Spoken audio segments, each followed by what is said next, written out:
За сайн байцгаана уу хүүхдүүд ээ. За өнөөдрийн өглөөний өгсөн нэг хувьсагчдаа шугам нь тэнцэтгэл биш ба тэдгээрийн систем гэсэн гэрийн даалгаврын хэдэн бодлогыг бодож өгье. За энд 7 дугаар бодлого байсан. 7 дугаар бодлогыг бодохдоо эхний тэнцэтгэл бишийг нь 3-ыг нь нөгөө тийш нь гаргаад энэ x-ийг 2x-ийг тэнцэтгэлийн зүүн талд нь гаргана. За энийг бүгдээрээ хий. Эндээс 4x хэвээрээ бичигдэн 2x нааш ирэлтэй хас 2x болно. За их багын тэмдэг хэвээрээ бичигдэн нэмэх 3 нөгөө тийшээ гараад хасах 3 болно. За одоо эндээс хасах 7 нөгөө тийшээ гараад нэмэх 7 болох нэ. За эндээс x хэвээрээ бичигдээд тэмдэг нь хэвээрээ бичигдэн.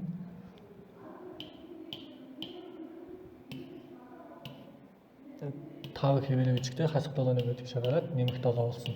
За одоо энийг хэмжтгэе. Эндээс 4x-с 2x-ийг хасвал 2x гэж гарна. Их хасах 3 гэж гарна. Одоо эндээс x бага юм уу тэнцүү 12. Одоо эндээс 2-ыг нөгөө тийшээ гаргавал хуваах болно. Хас 2-ны 3 болох нэ. Дараа нь x 12-оос бага юм уу тэнцүү. За эдгээрийг бид нар тоон завсар дээр тэмдэглэе. Тооншлуун дээр ингээд тэмдэглэе гэхэд ийшээ нэмэх язгааргүй. Ийшээ хасах язгааргүй. Хасах 3-ны 2 бичих юм байна. Хасах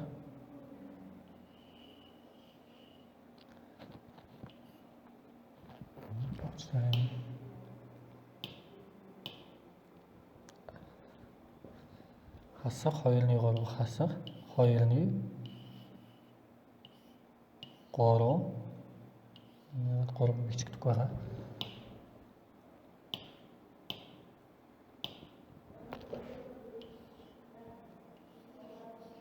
Энэ 3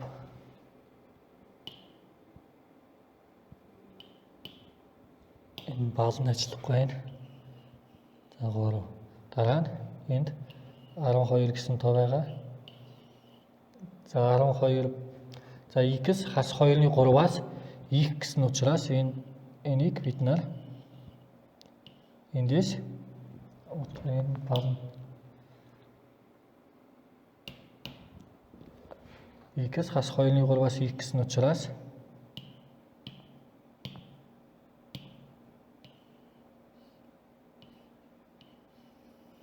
нэмэх язгааргүй үйлдэл явах юм байна. Эндээс x 12-оос бага юм уу тэнцүү гэсэн учраас бид нар энийг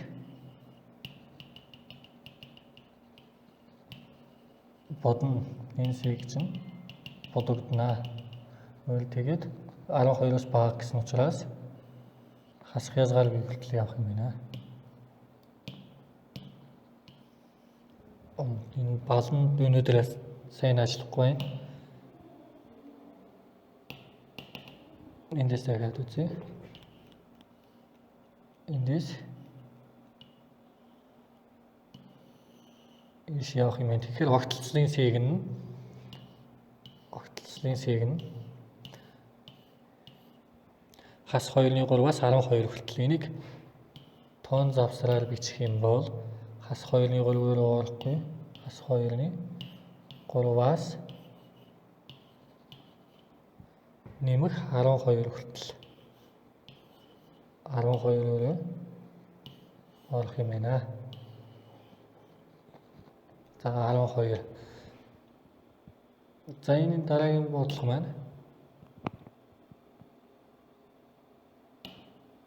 9 дугаар бодлого. За энэ тэнцэтгэл биш бодохын тулд эхлээд бид нар нэмэх 6-аг 2 тийш гаргая. Ийшээ ч гаргана. Тэнцэтгэлийн баримтад тэнцэтгэл биш нь зүүн талдаас гаргана. За эндээс хасах 15 хэвээрээ бичигдээд нэмэх 6 хасах 6 болно. Тэмдэг хасах 2-ны 1x. За 5 хасах 6 болох нэ. За эндээс хасах 21 2-1-2-ээс хасах 1 болно. За энэ x-ийн өмнөх коэффициент нь хасах тэмдэгтэй байвал энийг хасахтайгаар үлжүүлнэ. За энэ хасах 2-1 гэсэн учраас бид нар хасах 2-оор үлжүүлье. Хасах 2-оор үлжүүлэхэд бүх тэмдэг их багын тэмдэг бас солигдно. Хасах 2-ыг хасах 1-ээр үлжүүлвэл нэмэх 42. Энэ тэмдэг эсрэгээрээ ингэж солигдно. Хасах 2-1-ийг хасах 2-оор үлжүүлвэл x гарна. Одоо тэмдэг бас ийшээ солигдно. Хасах 1-ийг хасах 2-оор үлжүүлвэл 2 гэж гарна. За энийг тоншлуун дээр тэмдэглэх юм бол ийшээ нэмэх язгааргүй.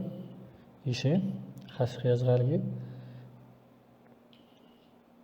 Энд 2. Энд 42.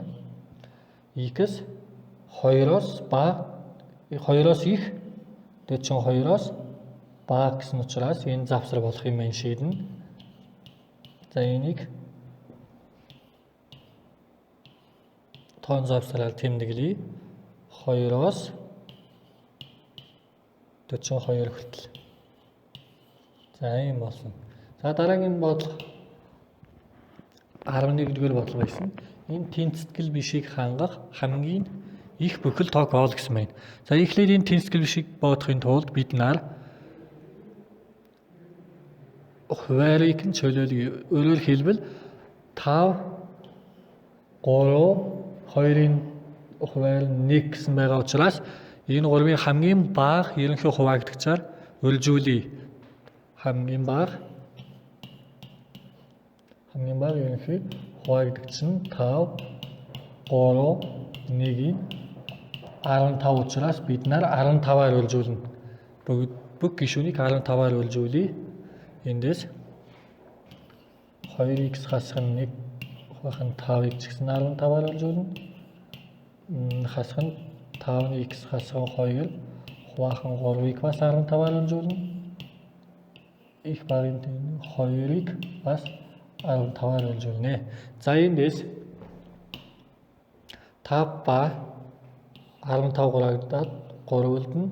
3 ба 15 хураагдаад 5 үлдэнэ. За энэ тал нь 30 гарах юм байна. За одоо эндээс 3 үлдээд 2x хасах нь 1-ийг үлжихэн 3 энэ балд өнөөдрөөс энэ ажиллахгүй байна. Үлжихэн 3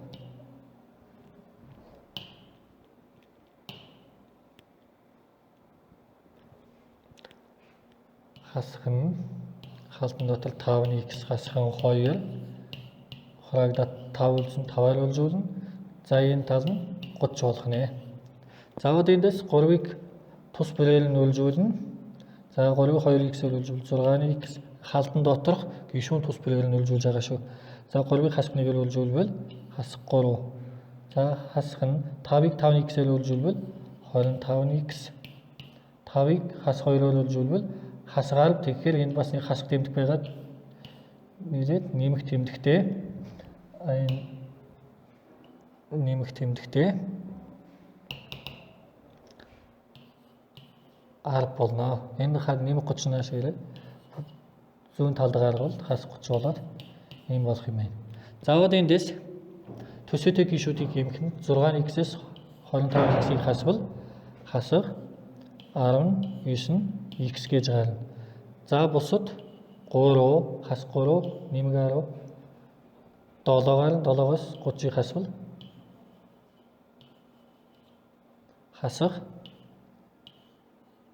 23 гарах юм байна. Их юм уу тэнцүү тэгээс. За эндээс бидний мэддэг тэнцэтгэл биш шилжсэн байгаа. Эндээс ийм болох юм байна. Одоо энэ чинь x-ийн өмнө хасах коэффициенттэй учраас энийг хасах 1-ээр үлжүүлнэ. Хасах 1-ээр үлжүүлвэл 19x тэмдэг бас солигдно. Хасах 23. Эндээс x бага юм уу тэнцүү хасах 23 хуваах нь 19 гэж гарах юм байна. За эндээс бид нарт хамгийн их бүхэл тоог ол гэсэн. За хасах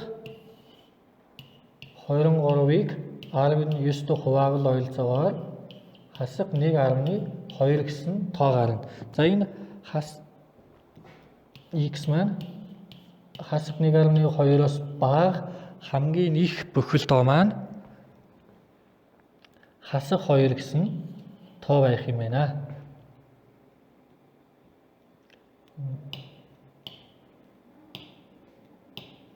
Өнөөдрийн баал заахын ажиллахгүй хасах 2 гэсэн хамгийн их тоо байх нэ. За бидний бодлого ингэж бодогдов.